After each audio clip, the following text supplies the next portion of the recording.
ఏదున్నా ఫ్యాక్టరీలో మాట్లాడి అట్నుంచటే పంపించేస్తాను తప్ప ఇంటిదాకా ఎవరైనా రావటం చాలా రేర్.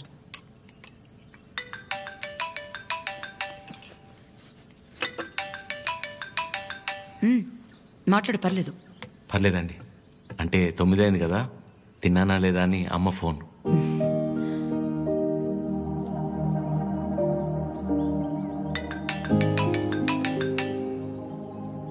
పద్మమ్మ సేమ్ తిన్నానా లేదా అని. ఇంట్లో నేను ఒక్కనే మగపిల్లాడిని, అందుకే చిన్నప్పటి నుంచి వాళ్ళకన్నీ నేనే. ఒకసారి రమ్మని చెప్పు మీ ఇంట్లో వాళ్ళని.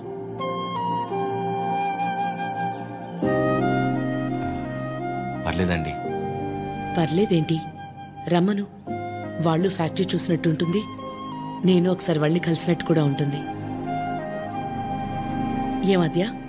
అవునమ్మా, రామని చెప్పండి. సరే అండి. అవన్నీ నేను చూసుకుంటాను లేరా ప్రేమ్. నిన్ను నువ్వు అద్దంలో మాత్రం చూసుకోకరే.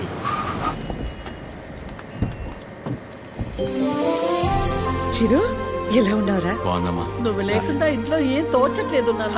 తింటున్నావా? ఇక్కడంతా బానే ఉందిగా. ఎక్కడ ఉంటున్నావు? అన్నీ ఇప్పుడే చెప్పాలా, తర్వాత చెప్పచ్చా? సరే సరే, తర్వాత మాట్లాడుకుందాం. బకుల గారు నమస్తే. నమస్తే. లక్ష్మమ్మ, పద్మమ్మ, శారదమ్మ, శాంతమ్మ, గౌరమ్మ.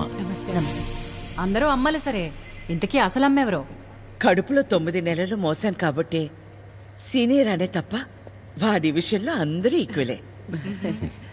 ఆద్య ఎక్కడ? అంటే పద్మమ్మ అందరినీ బాగా కలిపేసుకుంటుంది అనమాట. కీర్తన పెళ్లి జరిగింది కదండి, అక్కడ కలిశారనమాట. అంతే కదా? ఇంట్లో ఉంది. Hello aunty. నమస్తే. ఆడపిల్ల ఇలా ఉంటే తన ఎంత అందంగా ఉందో అద్దంలోకి చూసి తెలుసుకోవాల్సిన అవసరం లేదు. తనని చూసే వాళ్ళ కళ్ళలోకి చూస్తే చాలు. నా దిష్టే తగిలేలా ఉంది. ఆద్య, నీకోసం పనీర్ జిలేబీ డబ్బా ఇవ్వకపోయినా పర్లేదు, మొత్తం తినేసాయి.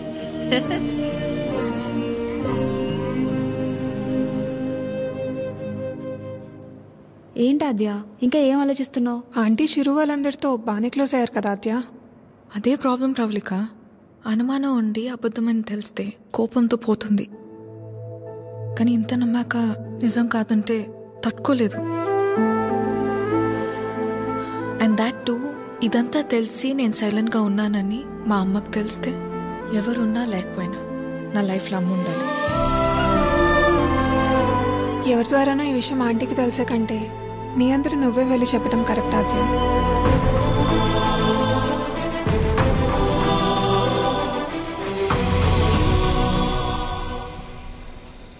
ఆ గొలుసు కొనడానికి మా లక్ష్మి 4 షాపులు తిరిగింది. ఫ్యాక్టరీ వర్కర్స్ లా కాకుండా ఫ్యామిలీ మెంబర్స్ లా చూసుకుంటున్నారు. ఇక్కడ పనిచేసే వాళ్ళ పిల్లల చదువులు, వాళ్ళు మంచిళ్లే కాక ఇప్పుడు వాళ్ళందరికీ ఇళ్ళు ఉన్నోళ్ళందరికీ ఇలా ఇవ్వాలన్న ఆలోచన ఉండాలని లేదు కదా భయ్యా. చాలా థ్యాంక్స్ మేడం, మాకెంతో చేస్తున్నారు. మా మేడం చాలా గ్రేట్ భయ్యా.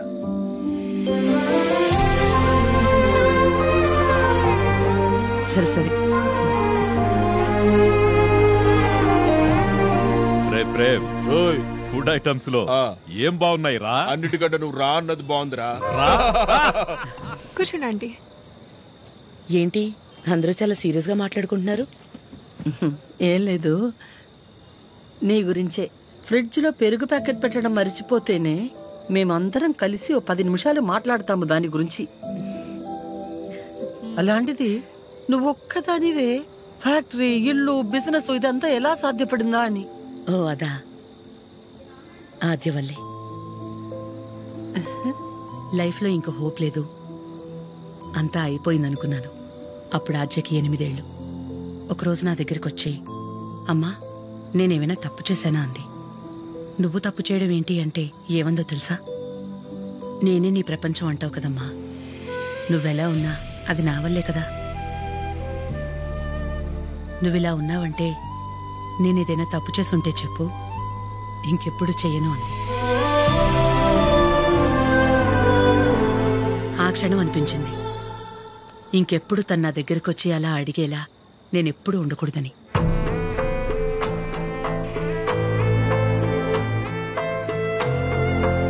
అందరిలా నా కూతురు కాదన్న నమ్మకమే నా బలం.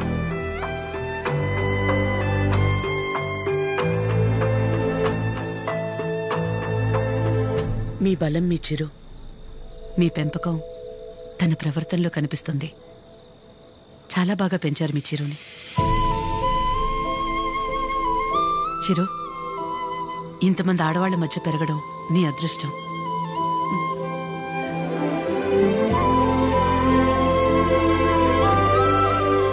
ఆస్తులు అంతస్తులు ఎవరైనా ఎలాగైనా సంపాదిస్తారు, కానీ ఓ ఆడదాని దగ్గర నమ్మకం సంపాదించాలంటే క్యారెక్టర్ ఉండాలి. ఎలాంటి పరిస్థితుల్లోనూ ఏ కారణం చేత నీ వల్ల వాళ్ళకి ఏమచ్చా రానివ్వదు.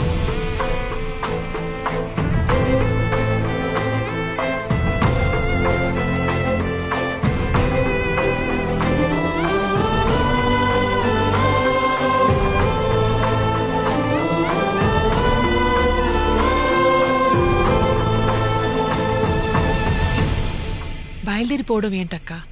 ఒక్కసారి ఇంటికి వెళ్ళాక మాట్లాడుకుందాం. అది కాదక్క. గౌరీ, హాయ్ భయ్యా. నమస్తే అండి. మీరందరూ ఇక్కడుంటే ఆవిడేంటి మేడం గారు ఇంటివైపు వెళ్తుంది? ఎవరు?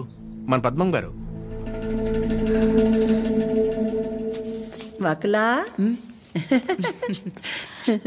ఈ నవ్వు మీ ముఖం మీద ఎప్పుడు అలాగే ఉంటుందా? మొదట్లో నేను అందరిలాగే ఉండేదాన్ని వకులా. మన కడుపులో ఒకరు పుడితే గాని ఆడదాని జీవితం పరిపూర్ణత చెందదు కదా. పిల్లలు లేరు అనే మాట చెవిలో పడి పడి నెమ్మదిగా నవ్వు అనేదే పోయింది. పోయేదాకా ఇక అంతే అనుకున్నాను. మా చిరంజీవి పుట్టగానే అలాగే తీసుకొచ్చి మొట్టమొదటిగా నా చేతుల్లో పెట్టారు. ఆ క్షణం ఎక్కడి నుంచి వచ్చిందో ఆ నవ్వు అలాగే ఉండిపోయింది. ఈ నవ్వు నాది కాదు, వాడిది.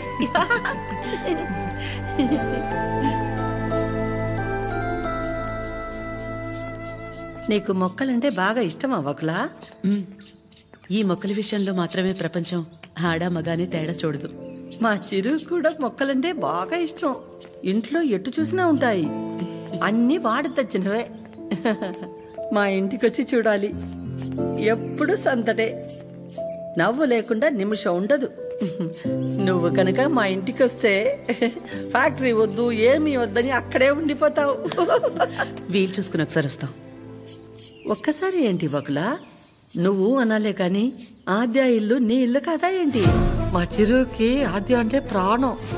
ఆద్యకి కూడా మా చిరు అంటే చాలా ఇష్టం. కానీ నీ గురించి ఆలోచించే మా చిరుకి ఆద్య దూరం అయింది. అందుకే అందరం కలిసి చిరుని ఇక్కడికి పంపాము.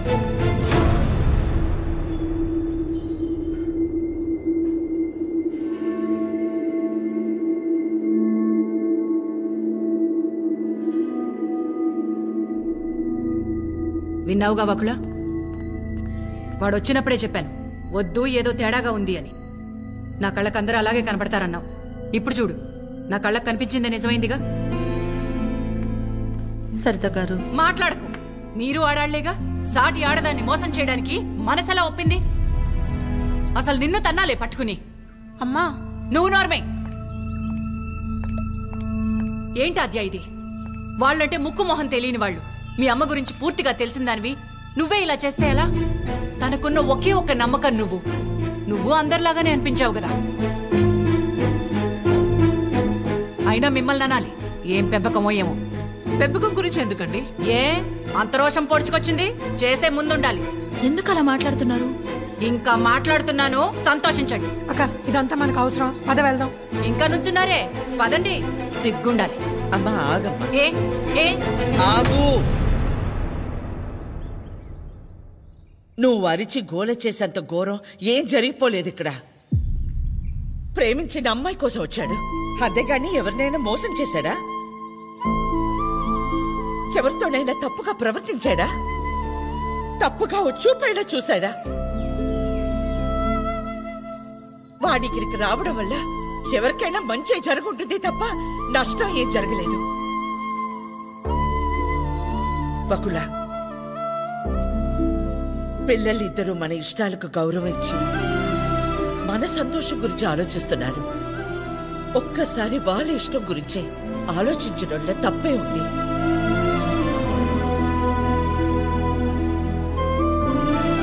ఎవరి వల్ల వాడి ఇబ్బంది పడితేనే చూడలేను. అలాంటిది వాడు బాధకి ఏమీ కారణం ఉండే నా ప్రాణం తట్టుకోలేదు. బకులా, వయసులో చిన్నదానివైనా చేతిలో జోడించి నీకు నమస్కారం.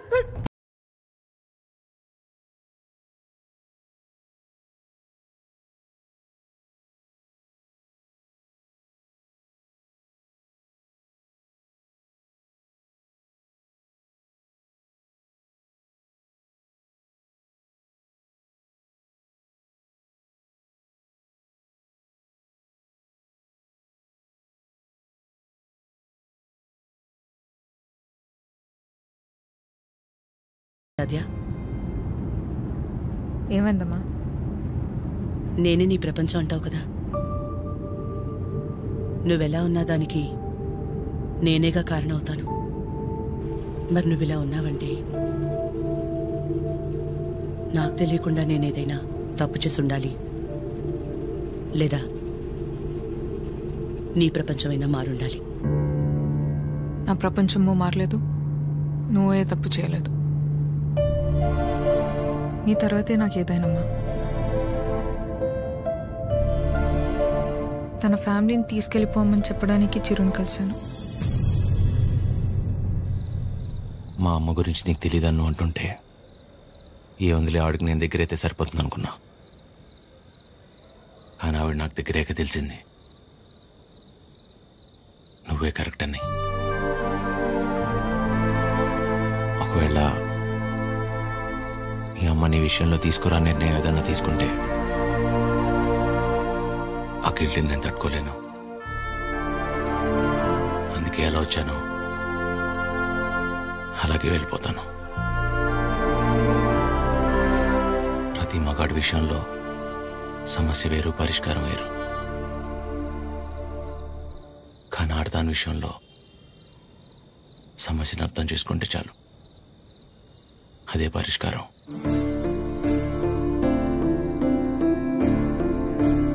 I'll miss you.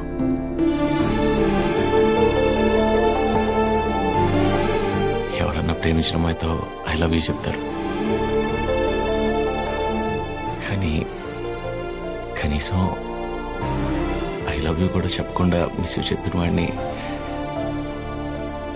నేను ఒక్కడే ఉంటానేమో.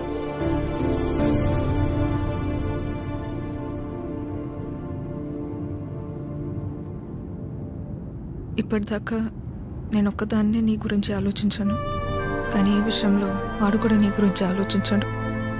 అనుకోకుండా ఆ తర్వాత రోజు ఏదేదో అయిపోయింది. అయింది చాలమ్మా. ఆంటీ వచ్చి ఏం నచ్చారు, అది నా దగ్గరే ఉండిపోయింది.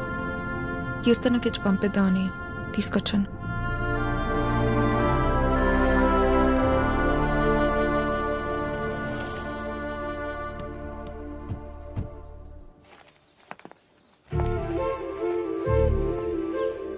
ఏంటి పద్మ, ఎవరు? ఏంటి, ఎందుకు అలా నించుని చూస్తున్నావు? రండి, రామ్మా. వెళ్ళి లోపలికి తీసుకురా. నువ్వు వెళ్ళు. పద్మ రండి, రామా కూర్చోండి. రా కూర్చో.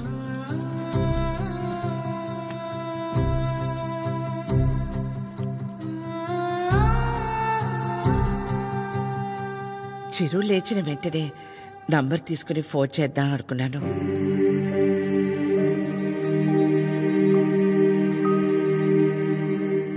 కాఫీ టీ ఏమైనా? పర్లేదు, థ్యాంక్ యూ. ఏమొద్దు. కాఫీ టీ అంటే 10 నిమిషాలు పడుతుంది కదా. ఈ లోపు మనం ఎక్కడ ఏదో అడుగుతామని భయపడుతున్నారు. మనేమి అడగమని చెప్పేసి అది.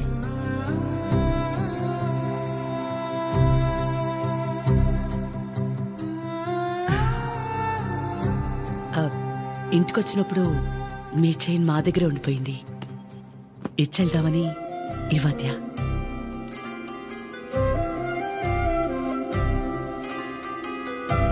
తొందర ఏముంది, తర్వాత అయినా ఇచ్చి ఉండొచ్చు కదా.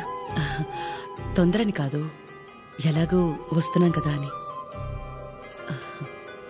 నేను వెళ్తాను. అది పద్మ ఆగు, వాళ్ళు వచ్చారుగా. ఎందుకు అది ఉండి నేనుండబట్లేక ఏదో అంటాను, మళ్ళీ ఏదో అవుతుంది. నా వల్ల అయింది చాలదా? ఏదో బిడ్డవాడు కాబట్టి ఒక మాట కూడా అనలేదు. అదే వాడొచ్చి పద్మమ్మ నేను నీ కడుపున పుట్టుంటే ఇలాగే చేసేదాని వాడిని ఒక్క మాట అనుండే నా ప్రాణం తట్టుకునేదా? అందరి మనసులో ఉన్నదే కదా అది. నేను బయటికన్నాను, అంత మాత్రానికి అన్నెన్ని మాటలా? ఆవిడ పేరేంటి? చుట్టూ ఇక్కడ దాకే సగంలో సగం ఉంటుందే. సరితలా మాట్లాడి ఉండకూడదు, తప్పే. నా బాధ సరిత అలా మాట్లాడిందని కాదు, అంత జరుగుతున్నా నువ్వేం మాట్లాడలేదు, అందుకే. ఏం మాట్లాడాలి పద్మ?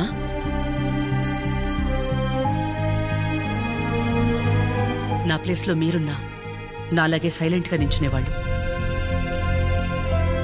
మీలా కాదు నా గతం. మీలా ఒకరికి 10 మంది లేరు నా గతంలో.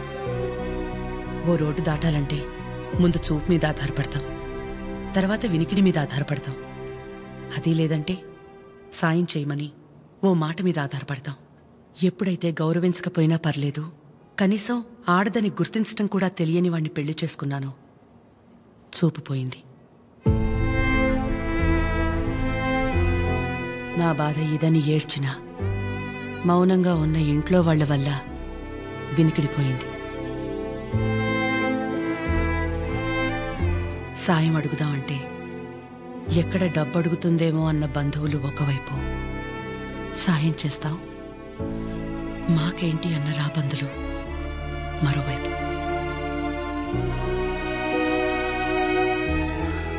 అయినా ఆగిపోకుండా ముందుకు నడిచానంటే ఒక్కో అడుగు ఎంత నరకమై ఉంటుంది. ఒకరిని నమ్మడం, దగ్గరవడం కాదని తెలిసి మనం బాధపడ్డం ఎందుకని నమ్మడమే మానేశాను. చాలా కాలం తర్వాత మీ చిరుని నమ్మాను, మీకు దగ్గరయ్యాను. మళ్ళీ అదే అంటే ఆ రోజు నేనేం మాట్లాడాలని ఎక్స్పెక్ట్ చేసావు పద్మా? వకులా, నువ్వు ఒక్కదానివైనా మేం 10 మంది అయినా పిల్లల విషయంలో మనం అందరూ ఒకటే. చిరు అనుకుంటే ఎంతసేపు మా అందరినీ కాదని ఎవరో ఒకరిని పెళ్లి చేసుకోవడం. ఆద్య అనుకుంటే ఎంతసేపు, కానీ మా అమ్మ 100% కరెక్ట్. తన తర్వాతే నాకు ఎవరైనా అని చిరుని మర్చిపో అంది. వాళ్ళకంటే ఎక్కువగా వాళ్ళు మనమే ముఖ్యం అనుకున్నారు. ఇలాంటి పిల్లలు దొరకడం మన అదృష్టం. వాళ్ళు కలిసి ఉంటే హ్యాపీగా ఉంటారని వాడిని పంపించామే తప్ప నిన్ను బాధ పెట్టాలనో మోసం చేయాలనో కాదు. నేను మాత్రం ఆలోచించినా ఎక్కడ నేను బాధపడతానేమోనని. తన ఇష్టాన్ని పంచుకోకపోగా నేను అపార్థం చేసుకుంటే కోపాన్ని కూడా చూపించకుండా తనలో తనే ఏడ్చిందంటే ఎన్ని కష్టాలిచ్చినా దేవుడు నాకిలాంటి కూతుర్ని కూడా ఇచ్చాడని తెలుసుకోవాలనే కదా. అమ్మా, ఎందుకమ్మా ఇదంతా ఇప్పుడు? ఆపకాత్య, ఇలాగే కంటిన్యూ అయితే నేను నిన్నమ్మని పిలవాల్సి వస్తుంది.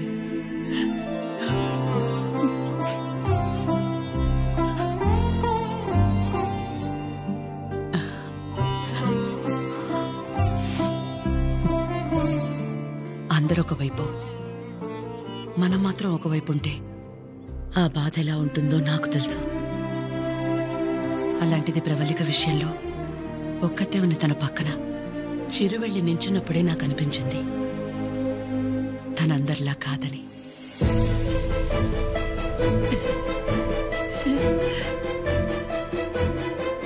తనంతటి తానొచ్చి మీ అమ్మాయి అంటే ఇష్టం అందుకే ఇదంతా అని చెప్పుంటే ఖచ్చితంగా క్షమించేదాన్ని కాదు. ఎప్పుడైతే తన వల్ల నాకు ఆద్యకి మధ్య ఇంత దూరం కూడా రాకూడదనుకుని తన ప్రేమని పక్కన పెట్టేయాలని నిర్ణయం తీసుకున్నాడో అప్పుడే తనకంటే ఆడవాళ్ళని గొప్పగా ఎవరూ అర్థం చేసుకోలేరని అనిపించింది.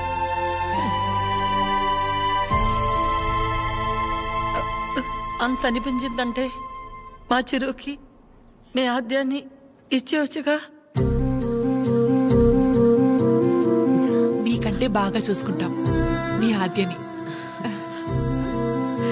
చిరు ఆద్య జంట చూడముచ్చటగా ఉంటుంది. పెళ్లి చేసేద్దామండి. వాడు బాధపడితే మేము చూడలేం. ప్లీజ్ ఒప్పుకోండి. బాధ ఏంటండి బాధ? మన అందరం ఇక్కడ నించుని వాడి గురించి ఇంతగా ఆలోచించి ఇంతలా ఎమోషనల్ అయి మాట్లాడుకుంటుంటే వాడు లోపల ప్రశాంతంగా నిద్రపోతున్నాడు. వాడికి ఏం బాధ? మళ్ళీ దీనికి వచ్చింది. ఏ బాధ లేదు, ప్రేమ లేదు. పదమ్మా వెళ్దాం. ఏంటమ్మా అందరం ఒకటయ్యాక ఈ ఆడాళ్ళని ఎవరండి నిద్రపోయింది? ఎవరండి నిద్రపోయింది? 4 నెలలైంది నిద్రపోయింది. ఏ ముహూర్తాన్ని చూశాను అప్పటి నుంచి నాకు నిద్రలేదు. కళ్ళేంటి ఎర్రగా ఉన్నాయంటే షాంపూ పడిందని అబద్ధం చెప్పుకుంటూ తిరుగుతున్నా. చిచి, ఇప్పుడు దాకా నా పెళ్లి కాకపోవడానికి కారణం మీరు అందరూ గొప్పోళ్ళు. అసలు పెళ్ళే వద్దని ఈవిడ గొప్పది. ఇదిగో తినుందే, ప్రేమించిన ఏమైపోయినా మా అమ్మే నా సర్వస్వం అనుకున్న తిను ఇంకా చాలా గొప్పది. మీరందరూ గొప్పోళ్ళు, నేను ఒక్కడే తెంగరోని. అరే చిన్నపిల్లోడు అమాయకుడు ఇలా అయిపోయాడని కనీసం కనికరం లేదా మీకు? మీ ఆడాలతో యుద్ధం చేసేంత శక్తి నాకు లేదు. మిమ్మల్ని అర్థం చేసుకునేంత జ్ఞానం ఏ దేవుడు ఏ మగాడికి ఇవ్వలేదు. ఒకటే అనగలను, ఆడాళ్ళు మీకు జోహార్లు. అతే ప్లీజ్